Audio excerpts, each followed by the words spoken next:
हाँ, तो आप लोग सोच रहे हो कि मज़ा कौन-सा मज़ा? तो मज़ा वीडियो में सच में आने वाला है, लेकिन थोड़ा आगे चल के। आज कुछ ऐसा इंसिडेंट होगा जो थोड़ी आगे चल के पता चलेगा। तो हम वीडियो कंटिन्यू करते हैं और आप भी तब तक तो कंटिन्यू करो।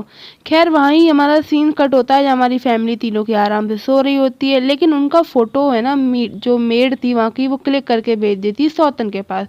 और सौतन सुबह-सुबह धमक पड़ती है उनके घर पे, यहाँ तक कि हमारी हीरोइन को मारने की भी कोशिश करती है, थप्पड़।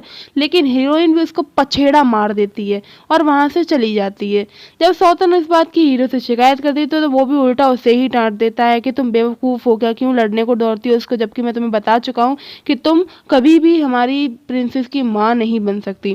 प्रिंसेस बहुत चालू थी, क्योंकि जब लड़ रही थी सौतन, तो उसके हाथों में हीरोइन के बाल आ चुके थे ऑलरेडी। तो प्रिंसेस ने क्या किया, अपने बाल काट के उसे दे दिए और कह दिया कि आपको ये कंफर्म नहीं है ना कि ये मेरी मम्मा है, तो जाके डीएनए टेस्ट करवा लो, फिर आपको पता चल जाएगा। खैर इधर हमारा हीरो हीरोइन के साथ फ्लर्ट कर रहा होता है, मतलब वो कहता है कि तुम जेलस हो गई थी क्या मुझे और सौतन को साथ देकर। जिस पे बोलती जेलस, और वो मैं किसी को देख के जेलस नहीं हूँ, पर मैं तो ये सोच रही हूँ कि तुम जैसे आदमी के पीछे एक औरत पड़ी है, मतलब कैसे हो तुम, एक फियांसे होने के बाद भी दूसरी औरतों पर लाइन मार रहे होते हो।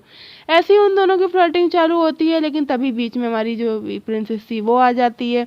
उसको वो है ना अपनी मम्मा से थोड़ी बात करती है, लेकिन वो है ना हमारी हीरोइन से बात करके वहाँ से जाने लगती है, तो हीरो से रोक लेता है और कहता है कि मैंने तुमसे कहा था कि जब तक तुम मुझे मेरे बेटे के बारे में नहीं बता देती, मैं तुम्हें यहाँ से जाने नहीं दूंगा। जिस पे हीरोइन भी उसे मना करती है कि तुम पागल हो गए, मैं तुमसे कह रही हूँ ना, ऐसा कुछ भी नहीं है, तुम्हारा कोई बेटा नहीं है, ना मैं तुम्हें कोई जानती हूँ पहले से। जब हमारी हीरोइन की जो बेटी थी, मतलब जो प्रिंसेस थी, वो रोने लगती है कि मम्मा मैंने कुछ गलत किया है, आप मुझे क्यों छोड़ के जाना चाहती हो, आप क्या आप मुझसे प्यार नहीं करती हो? अगर आप मेरी मम्मा नहीं भी हो ना, तब भी क्या आप मेरी मम्मा नहीं बन सकती हो? जिस पे वो कहती है कि तुम आंटी से बहुत प्यार करती हो ना, कि तुम आंटी के साथ रहना चाहती हो। तो वो कहती है हाँ मैं रहना चाहती हूँ, लेकिन वो कहती है ऐसे नहीं बेटा, मतलब अगर तुम्हें अपने फादर को छोड़ना पड़े और तब तुम्हें मेरे साथ रहना पड़े। जिस पे जो उस हीरो था वो एकदम से चीज़ी को खींच लेता है अपने पास कि तुम्हारी हिम्मत कैसे हुई मेरी बेटी के बारे में ऐसा बोलने की। अगर तुम इसे लेके कहीं भाग भी जाओगी ना दुनिया के दूसरे कोने पे भी, तब भी मैं वहाँ तक अपनी बेटी को लेने आ जाऊँगा। प्रिंसेस कहती है कि मैंने ऐसे कुछ गलत किया है, क्या मैं अच्छी बच्ची नहीं हूँ जो मुझे मम्मा और पापा में से किसी एक को चूज़ करना पड़े, सभी बच्चों के पास तो दोनों होते हैं। हीरोइन और हीरो से समझाना चाहते हैं कि वो ऐसी नहीं है, मतलब उसे समझाते हैं, लेकिन तभी हमारे यहाँ धमाकेदार एंट्री होती है हमारे हीरोइन की फ्रेंड की। वो वहाँ आई होती है हमारी हीरोइन को लेने के लिए। चीज़ी अपने रूम में चली जाती है और हमारा हीरो से हमारी हीरोइन की फ्रेंड बहस करने लगती है, उसे ले जाने लगती है, लेकिन हीरो उसे जाने नहीं देता है। वो कहता है कि तुम तब तक नहीं जाओगी जब तक मेरे बेटे के बारे में नहीं बता दोगी। जिस पे हमारी जो फ्रेंड थी ना चीज़ी हीरोइन की, वो वहाँ बैठ जाती है कि ठीक है। वो ब्रेकफास्ट करने लगती है, मतलब उसको फ़र्क ही नहीं पड़ता।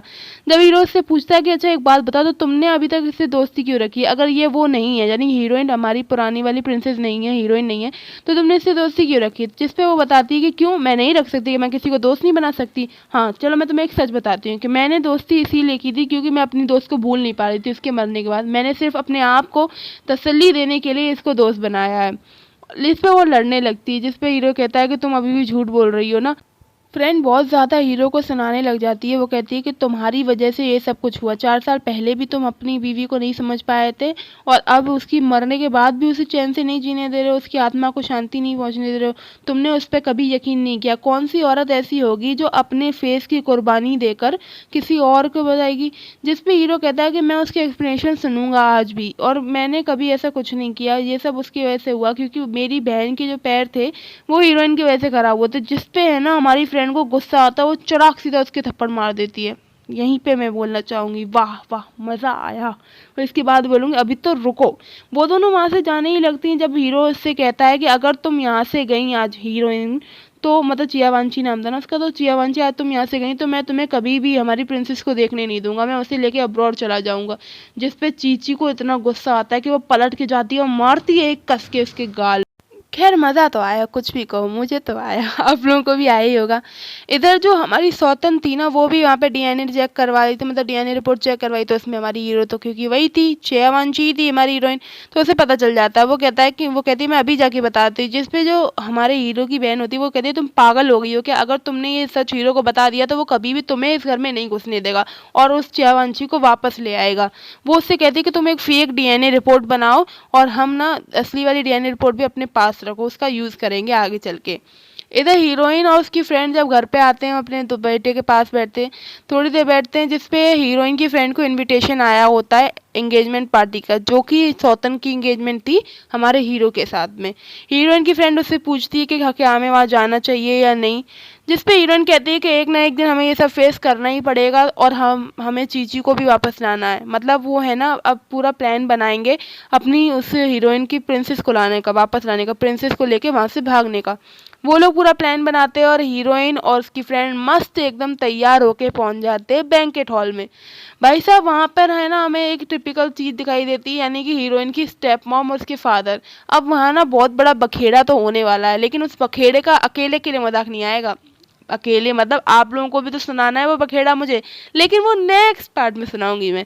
तब तक चैनल को सब्सक्राइब कर लो, वीडियो लाइक कर लो, कोई और ड्रामा चाहिए हो तो कमेंट करो। Bye, take care.